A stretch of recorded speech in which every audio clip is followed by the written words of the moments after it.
நாம் இந்த பதிவில் வக்கர பயிற்சி அடையும் சனி பகவானால் ராசிக்காரர்களுக்கு ஏற்படும் சுப மற்றும் அசுப பலன்கள் என்ன என்பதனையும், அசுப பலன்கள் ஏற்படுமாயின் ராசிக்காரர்கள் செய்ய வேண்டிய பரிகாரங்கள் என்னென்ன, வழிபட வேண்டிய தெய்வம் யார் என்பதனை பற்றியும் விரிவாக காண்போம். உங்கள் வாழ்வில் வளமும் நலமும் செல்வ செழிப்பும் பெற்று வாழ்வில் உயரிய நிலையை அடைய எல்லாம் வல்ல இறைவனை வேண்டி விரும்பி கேட்டுக்கொள்கிறேன். வாழ்க்கையில் கஷ்டங்களை மட்டுமே சந்தித்த சில ராசிக்காரர்களின் வாழ்க்கையில் புது மலர்ச்சியை தரப்போகிறார் சனி பகவான். இந்த பயிற்சியின் போது சில ராசிக்காரர்களை வாழ்க்கையின் உச்சத்திற்கு கொண்டு செல்ல போகிறார். ஒருவர் செய்த கர்ம வினைகளுக்கு ஏற்ப பலாபலன்களை கொடுப்பவர் சனி பகவான். சனி பகவான் மனது வைத்தால் போதும், குப்பையில் இருப்பவர்கள் கூட கோபுரத்திற்கு செல்வார்கள். மன்னராக இருப்பவர்கள் கூட முடி துறந்து நாடு இழந்து நலன் போல அலைய வேண்டியதுதான். சிவனாக இருந்தாலும் யமனாக இருந்தாலும் சனியின் தண்டனையில் இருந்து தப்ப முடியாது. எல்லோருக்கும் ஒரே தீர்ப்புதான். அரசனை ஆண்டியாகவும் ஆண்டியை அரசனாகவும் மாற்றுவார். சனி பகவான் எல்லோருக்கும் கெடுதல் செய்ய மாட்டார். அவரவர் கர்ம வினைகளுக்கு ஏற்ப பலன்களை கொடுப்பவர். சனி பெயர்ச்சியால் யாருக்கெல்லாம் பாதிப்பாக இருந்ததோ அவர்களுக்கு சில நன்மைகள் நடைபெறப் போகிறது. சனி பெயர்ச்சியால் யாருக்கெல்லாம் சாதகமாக இருந்ததோ அவர்களுக்கு சில பாதிப்புகள் உண்டாகலாம்.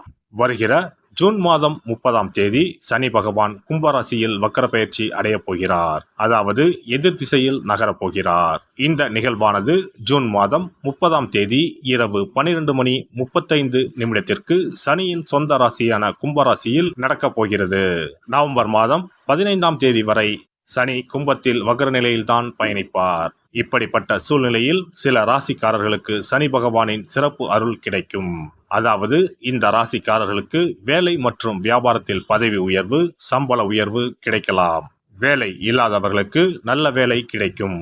சனி பகவான் தற்பொழுது கும்பராசியில் உள்ள கடைசி நட்சத்திரமான புரட்டாதி நட்சத்திரத்தில் சஞ்சரிக்கிறார். அதன் பின்னர் நவம்பர் 15ஆம் தேதி மீண்டும் நேராக பயணிக்க உள்ளார். இப்படி வக்கர நிலையில் சுமார் 139 நாட்கள் சனி பகவான் பயணிக்க உள்ளார். சனி பகவான் வக்கரமாவதால் அதன் தாக்கம் அனைத்து ராசிகளிலுமே காணப்படும். அதுவும் சில ராசிக்காரர்களுக்கு பொற்காலமாக இருக்கப் போகிறது. மேலும் நிதி நிலையில் நல்ல உயர்வும் தொழிலில் நல்ல முன்னேற்றமும் ஏற்பட உள்ளது. திருமண வாழ்க்கையில் மகிழ்ச்சி அதிகரிக்கும். இனி உங்கள் ராசிக்கான பலன்கள் என்ன என்பதனை பற்றி காண்போம். மீனராசி அன்பர்களே, சனி வக்ர சஞ்சார காலகட்டத்தில் விரயங்கள் ஏற்பட வாய்ப்புள்ளது.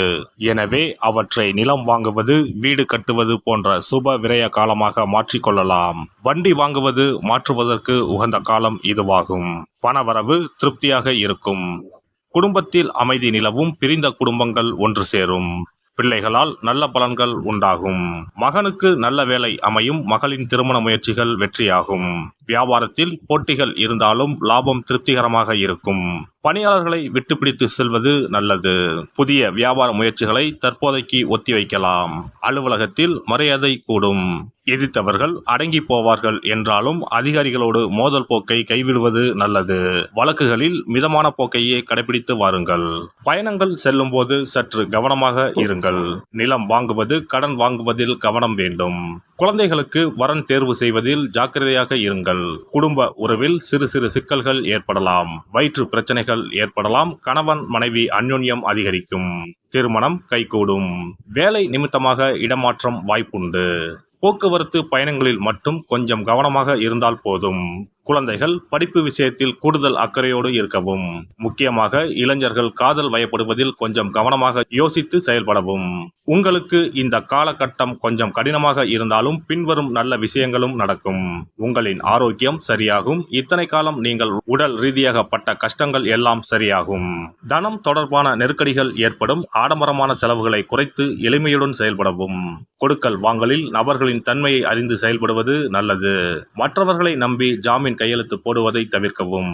கையில் உள்ள பணத்தை சொத்துக்களில் முதலீடு செய்யலாம். குடும்ப உறுப்பினர்களின் எண்ணங்களை அறிந்து செயல்படுவீர்கள். சகோதரர் வகையில் சுபகாரியம் தொடர்பான முயற்சிகள் கைகூடும். தந்தையின் ஆரோக்கியம் சார்ந்த செயல்களில் கவனம் வேண்டும். தேவையற்ற வாக்குறுதிகளை குறைத்துக் கொள்ளவும். பெண்களை பொறுத்தவரை எதிர்பாராத சில செலவுகள் உண்டாகும். தர்ம காரியத்தில் மனம் லயிக்கும். புதிய சொத்துக்கள் வாங்குவதற்கான முதற்கட்ட பணிகளை மேற்கொள்வீர்கள். நெருக்கமானவர்களின் மூலம் அடிக்கடி எதிர்பாராத சில செலவுகள் உண்டாகும். கேளிக்கைகளில் செலவுகளை குறைத்துக் கொள்ளவும் விலை உயர்ந்த பொருட்களை வாங்கி மகிழ்வீர்கள். குடும்ப ரகசியங்களை எவரிடமும் பகிர்ந்து கொள்ள வேண்டாம். சமூக பணிகளில் மதிப்பும் மரியாதையும் உயரும். நேர்மறை சிந்தனைகளை மேம்படுத்தவும்.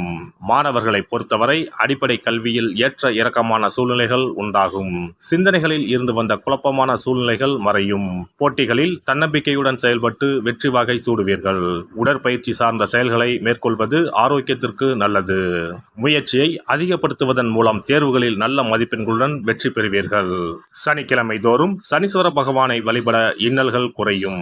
ஞாயிற்றுக்கிழமைகளில் சரபேஸ்வரரையும் வெள்ளிக்கிழமைகளில் துர்க்கையும் வழிபட்டு வர பிரச்சனைகள் குறைந்து சுபபலன்கள் அதிகரிக்கும். சிறப்பு பரிகாரம். நவ கிரகங்களில் சனி பகவான் நீதி தவறாதவர். அவரவர் கர்ம வினைகளுக்கு உரிய பலனை தவறாமல் வழங்குபவர். பொதுவாக சனி பெயர்ச்சி என்றாலே எல்லோரும் பயப்படுவார்கள். அப்படி பயப்பட வேண்டிய அவசியமே இல்லை. சனி பகவானால் பாதிப்புகள் ஏற்படும் பட்சத்தில் பாதிப்பில் இருந்து விடுபட பல எளிய பரிகாரங்கள் உள்ளன. ஒரு கைப்பிடி பச்சரிசியை எடுத்துக்கொண்டு அதை நன்றாக பொடி செய்து கொள்ள வேண்டும். பிறகு சூரியனை வழிபட வேண்டும். சூரியனை வழிபட்ட பிறகு குளக்கரையிலோ மரத்தின் அடியிலோ உள்ள விநாயகரை 3 முறை வலம் வந்து வழிபட்டு விட்டு பொடி செய்த பச்சரிசி மாவை தரையில் போட வேண்டும். அப்படி போடும் மாவை எறும்புகள் எடுத்துச் செல்லும். குறிப்பாக வன்னி மரத்தின் அடியில் இருக்கும் விநாயகரை வலம் வருவது மிகவும் விசேஷம். இந்த பரிகாரத்தை எப்போதுமே தொடர்ந்து செய்வது மிகவும் நல்லது. ஒருவருக்கு சனி தசை வந்துவிட்டால் அவருக்கு சந்தேக புத்தி வந்துவிடுகிறது. யார் சொல்வதையும் ஏற்றுக்கொள்ள மாட்டார்கள். குறிப்பாக அஷ்டமத்து சனி மிகவும் கஷ்டப்படுத்திவிடும். 7.5 சனியின் பாதிப்பை விடவும் அஷ்டமத்து சனி மிக அதிக பாதிப்பை ஏற்படுத்தும்.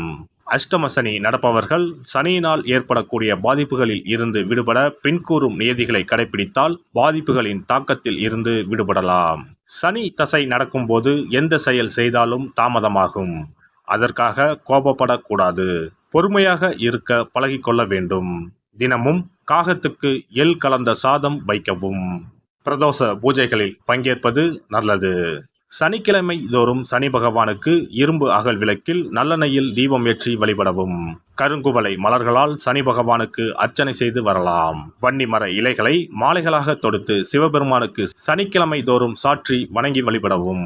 சனிக்கிழமை அன்று அசைவ உணவு கண்டிப்பாக சாப்பிடக்கூடாது.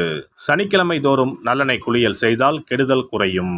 விநாயகர் வழிபாடு செய்யலாம். அனுமன் வழிபாடு சனி பகவானின் தொல்லைகளை குறைக்கும். ஞாயிற்றுக்கிழமை மாலை ராகு கால வேளையில் கால பைரவரை வணங்கி வரலாம். தேய்பிறை அஷ்டமி நாளில் கால பைரவரை வணங்கி வருவது நன்மை தரும். ஏழை மாணவர்களின் படிப்பு செலவுக்கு உதவலாம். சனி பிரதோஷ வழிபாடு செய்வது சிறப்பு. அன்னதானத்துக்கு உதவி செய்யலாம். சித்தர்களின் பீடங்கள் ஜீவ சமாதி பீடங்களுக்கு சென்று வணங்கி வழிபடலாம். வன்னி மரத்தை சுற்றி வந்து வணங்க வேண்டும். இதனால் சனி பகவானின் கொடுமையான பாதிப்புகள் விலகிவிடும். பிரதோஷ காலத்தில் சிவபெருமானுக்கு வில்வ இலை கொடுத்து வணங்க வேண்டும். தினமும் ராமநாமம் ஜபித்து வந்தால் சனி பகவானின் தொல்லையிலிருந்து தப்பிக்கலாம். கால்கள் இல்லாமல் நடக்க இயலாதவர்களுக்கு இயன்ற உதவியை செய்யலாம். இந்த வழிமுறைகளை முறையாக கடைபிடித்து சனியினால் ஏற்படக்கூடிய பாதிப்புகளின் தாக்கத்தில் இருந்து விடுபடலாம். எல்லாம் வல்ல இறையருளால் நீங்களும் உங்கள் அன்பு குடும்பமும் உடல் நலம், நீலாயுள், நிறை செல்வம், உயர் புகழ், மெய்ஞானம் ஓங்கி வாழ்க வளமுடன். இந்த வீடியோ பதிவு உங்களுக்கு பிடித்திருந்தால் லைக் பண்ணுங்க, கமெண்ட் பண்ணுங்க, ஷேர் பண்ணுங்க. மறக்காம சப்ஸ்கிரைப் பண்ணுங்க. பக்கத்துல இருக்கிற பெல் பட்டனை கிளிக் பண்ணுங்க. நன்றி, வணக்கம். ஓம் நமச்சிவாய. சிவாய நம.